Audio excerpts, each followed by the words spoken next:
श्री हनुमानष्टकम् वीर त्वमादिथरविं तमसा त्रिलोकी व्याप्ता भयं तदिह कोऽपि न हर्तुमीशः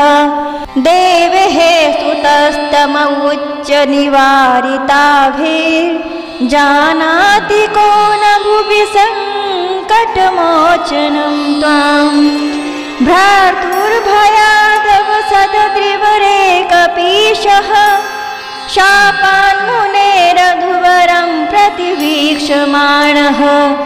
आनीय तं त्वमकरोः प्रभुमार्तिहीनं जानाति को न भुवि सङ्कटमोचनं त्वां विज्ञापयञ्जनकजा स्थितिमीशवर्यम् सीताविमानगणपरस्य कपेर्गणस्य प्राणानररक्षितः समुद्रतटस्थितः तस्य जानाति को न भुवि सङ्कटमोचनं त्वां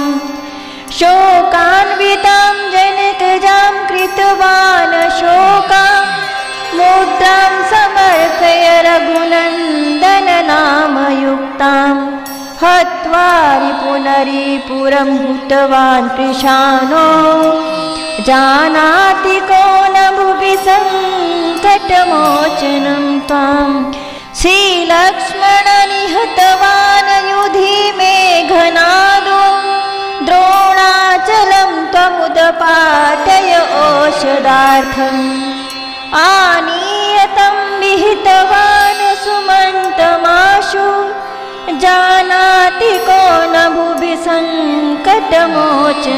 त्वां युद्धे दशास्य विहिते किल नागपाशे बद्धां विलोक्य पृतनां मुमुहे खरारिः आनीय नागभुजमाशु निवारिताभिर्जानाति को न भुवि सङ्कटमोचनं त्वां भ्रात्रान्वितं रघुवरं त्वविलोकमेत्य देव्यै प्रदातु मनसं त्वहि रावणं त्वां सैन्यान्वितं निहतवान् नीलात्मजं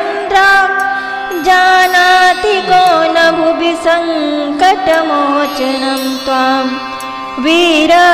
त्वया हि विहितं सुरसर्वकार्यं